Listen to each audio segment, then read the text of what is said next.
Welcome back to Abstract Algebra. In our last video, we were talking about isomorphisms, and in this video, I just want to talk about some properties of isomorphisms. Remember that we defined two groups to be isomorphic if there is a bijection that respects the operation. So phi of A star B is phi of A star phi of B. And this star is the operation in G, this star is the operation in H. So we say that these two operations talk to each other through this map. They are compatible. Okay, so what I want to show you today is that these isomorphisms actually do what we said they would do, which is that we said, for example, to compare groups, we said, okay, if they are going to be the same, they have to have the same size. So isomorphisms tell you that, yes, these two groups, if there is an isomorphism, they have to have the same size. We said, if these are the same group, then both should be cyclic. And that's something that isomorphisms tell you. If one is cyclic, the other one is cyclic if there is an isomorphism. Are they abelian? If one is abelian, the other one is abelian if there is an isomorphism, and so on. So let's see some of those properties.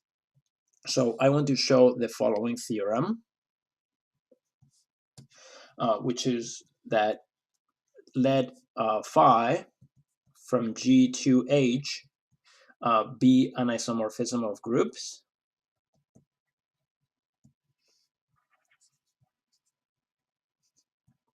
Then the following is true. First of all, I'm going to show you that the inverse map, so we know that phi is a bijection, so there is an inverse map of sets. It turns out that a phi inverse, which would go from H to G, is also an isomorphism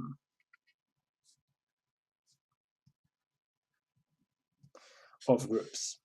So let me actually just do these proofs one by one. Instead of stating all the parts that I want to state, I'm going to prove each part separately. So let's prove that the inverse map is an isomorphism. So first of all, since phi from G to H is an iso, implies phi is a bijection, and therefore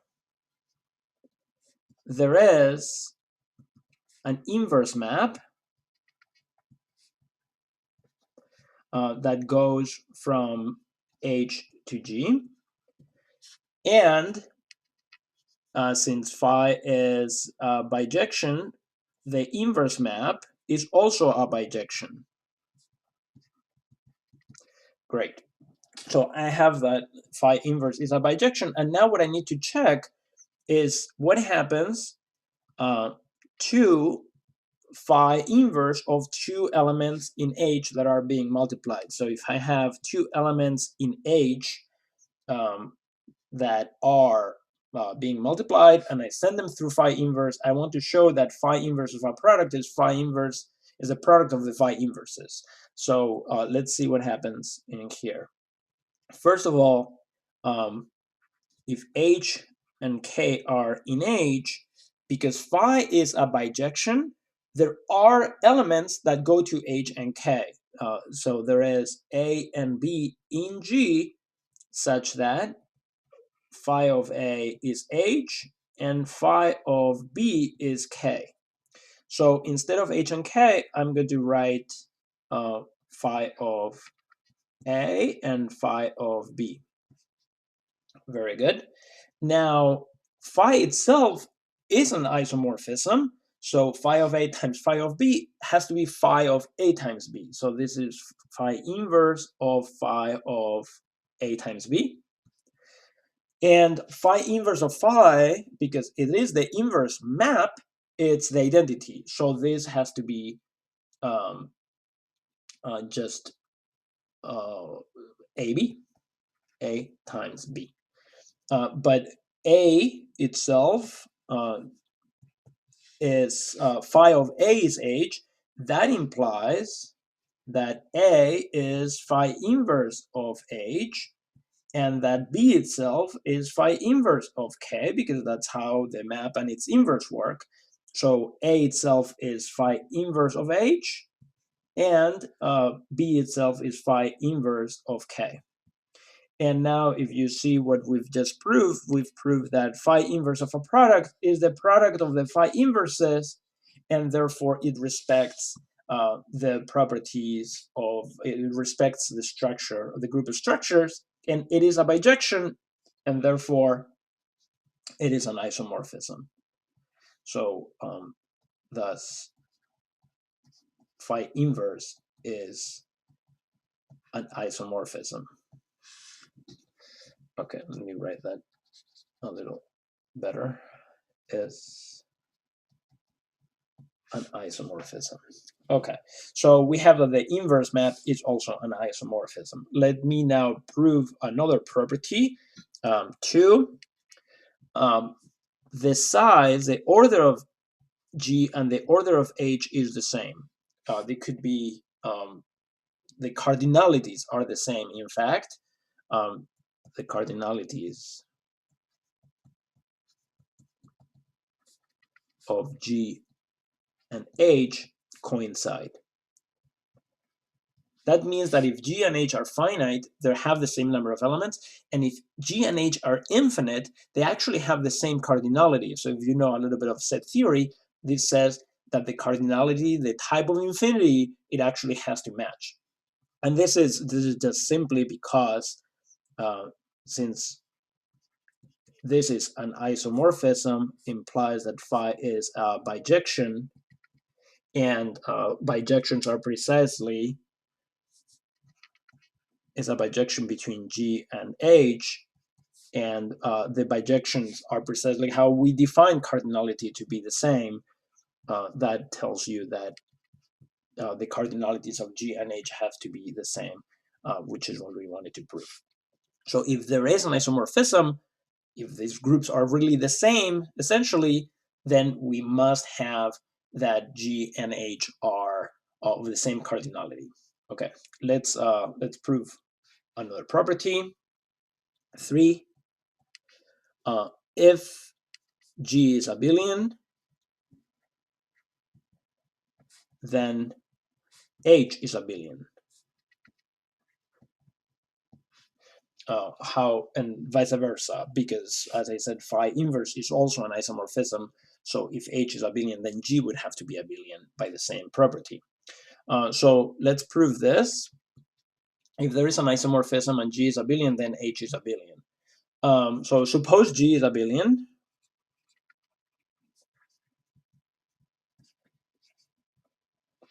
and let H and K be elements of H. I want to show that HK is the same as KH, right? That H commutes, that H is abelian. So let's start with H times K. H times K, let's do like before, because phi is a bijection, there are A and B in G such that phi of A is H and phi of B is K. So I can write this as phi of A times phi of B. But now phi is an isomorphism, so it respects the structure. So this is phi of AB. But now G is abelian. Here I'm using that G is abelian to show that this is phi of BA, because A and B, A times B and B times A are the same element. And this will be because, again, phi is an isomorphism. This is phi of B times phi of A. And phi of B is K, and phi of A is H. Thus, we have proved that HK is KH, and since these were arbitrary elements of H is abelian or commutative. So if we have an isomorphism, then both of them have to be abelian, or none of them are abelian. Very good. How about cyclic? If G is cyclic, then H is cyclic. And again, vice versa. All right. So let's assume that G is cyclic. So G is generated by one element, let's say A. Okay. Then let's let H be phi of A, and I claim that H itself is generated by phi of A. So H is cyclic. Why? Well, let's prove this claim to show that H is cyclic. So if I have anything else in, so let now K be in H, and I want to show you that it is generated by phi of A, so by this element H, that is phi of A. So if K is in H, then there is some B in G such that phi of B is K, but G is generated by A implies that B itself is some power of A, and therefore phi of B, which is K, is also phi of A to the N. But by induction, just like notice that phi of A squared is phi of A times phi of A is phi of A squared. By induction, you can show that phi of A to the N is phi of A to the N. So this is phi of A to the N, and phi of A is H to the N. And that implies that K is actually H to the N, and therefore K is also in the subgroup generated by H, the cyclic subgroup generated by H, and that tells you that H is all of the subgroup generated by H is cyclic, which is what I wanted to show you. Okay, so if G is cyclic, then H is also cyclic. One more property is that 6, if I think I lost track of numbering, but in any case, if G has a subgroup of order n, then H has a subgroup of order n. So it also preserves the existence of subgroups of a given order. It will also preserve how many subgroups are there of a given order, how many elements are there of a given order. It preserves all those properties, and you can prove that for every one of the properties that we've actually mentioned in other videos before about when two groups are the same. So if they are isomorphic and G has a subgroup of order n, then H has a subgroup of order n. So suppose that there is a subgroup J as a subgroup of order n, then we claim that phi of J will be is a subgroup of H of order n. First of all, is phi of J a subgroup?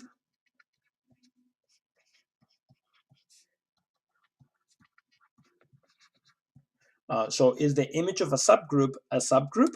Well, take H and K to be in phi of J, and I want to show you that H K inverse, by the way, the identity goes to the identity, so there is something in phi of J, which is identity, and let's see H times K inverse if that is in phi of J also.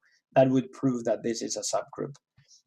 As before, H will be some phi of A, K will be some phi of B inverse, and by the properties of group isomorphisms, that will be phi of B inverse. The inverse can come inside. That's another property that one can prove. Phi of A inverse is phi of A inverse, that the inverse comes in and out of isomorphisms.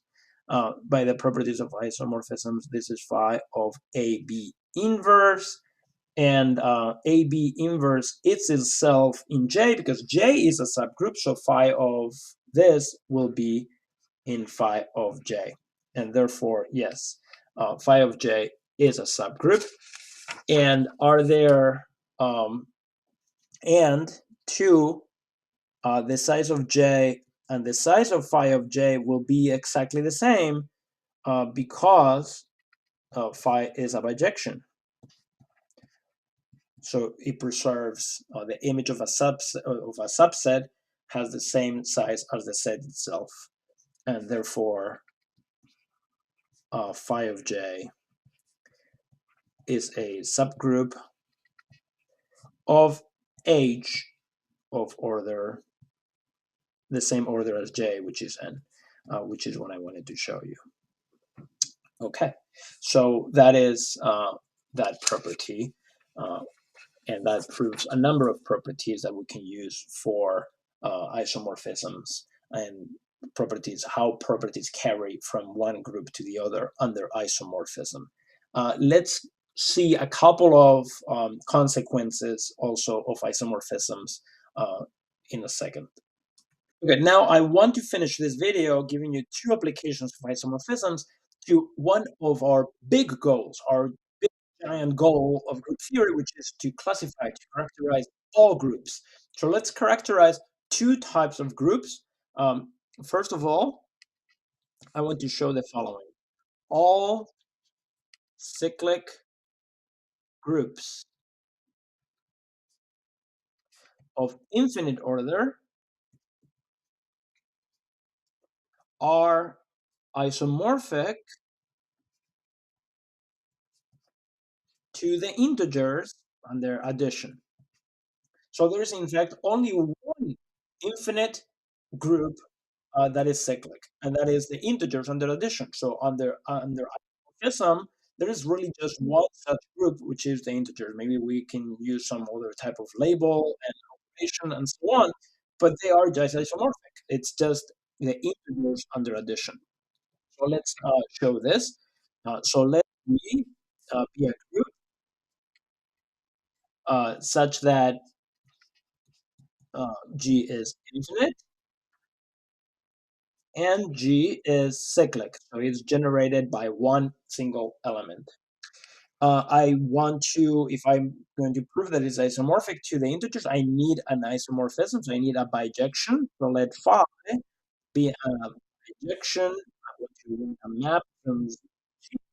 And what map do I give? Well, every integer is going to go to the nth power. Then I need to check both things. I need to check that this is a bijection, and I need to show you that it is also preserving structure. So, well, first of all, if G is G, then, well, G is generated by A, so it has to be some multiple of A, or some M in Z, and therefore, phi of M is G, so that tells me that phi is surjective. So now let's prove injectivity. So suppose that phi of n happens to be the same as phi of m, then a to the n would be a to the m, but that would imply that a to the n minus m is e, and therefore a would have either a finite order or n minus m must be 0, because I know that a is a finite order. Um, so because of this fact, that tells me that A must have infinite order. So the only possibility for A to an integer to be identity is that that integer is 0. So n minus m is 0, and n equals m, and therefore phi is injective. So these two things tell me that phi is a bijection. Now I need to show you that this map has the property that preserves the structure, uh, and phi of n plus m, by definition, that is a to the n plus m, but by definition of um, the what it means to raise an element in a group to a power, that is the same as a to the n plus a to the m. The laws of exponents work the same way, and this is phi of n times phi of m in the group, and this is for any integers n and m, and therefore phi from the integers to G is an isomorphism, as I wanted to prove. So we've classified every group that is cyclic and infinite is just the integers under, or isomorphic to the integers under addition. Similarly, I can actually prove a classification of every group that is cyclic and finite. If G is cyclic for the n, then G is actually isomorphic to Z modulo NZ under addition. Here's the proof. Um, well, again, G would be cyclic and finite would mean that it's cyclic, and of order n means that a to the n is the identity. That's what it means, that it has order n and it is cyclic. And therefore, I can write a map that goes from Z modulo NZ to G that sends class modulo n is sent to A. And I will leave the details to you to complete this proof. So finish the proof.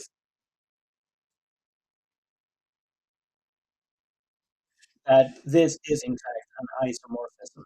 You probably want to check, first of all, that it's well defined. To check that it is well defined, you need to check that if two integers are congruent modulo n, then the image is the same, that phi of n is the same as if, oops, probably you want some here. Let's say k. If k is congruent to m n, I need to have the same answer. You want to prove that phi is bijection. You want to prove that phi of m plus k is the same as phi of m times phi of k. So check all those three things. And, but what I want to just finish with is a corollary of this, which is that if G is a group of order P, then G is actually isomorphic to Z modulo P. Let me actually add over here, because it is actually an important result. If G is a group of order P, then G is actually isomorphic to Z modulo P. I am not assuming in the statement that G is cyclic. I'm just saying if G is P, a prime number, of course, then G is actually congruent. It's a isomorphic to Z modulo P. How do I know? Suppose G is a group that has exactly P elements, prime number. Then Lagrange's theorem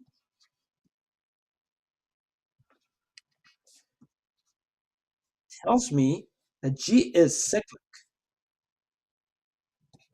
Why? Because if you take P and then 2, then G be in G, that G is not identity. There is an element, not identity, because there's at least 2 elements in our group.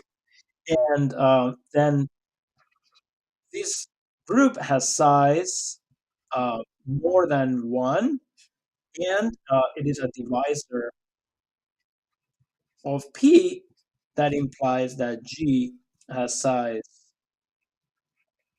P, and therefore it's cyclic over P. But we just proved that cyclic of order P is isomorphic to Z modulo P. That's what I just proved over here, right? I just proved that if you have a group that is cyclic of order n, that is isomorphic to Z modulo n. I just proved using Lagrange's theorem that G is cyclic if it has prime order. Therefore, this group is cyclic of order P, therefore it's isomorphic to Z modulo P, which is what I wanted to prove. That is an important result right here, that any group of prime order is cyclic.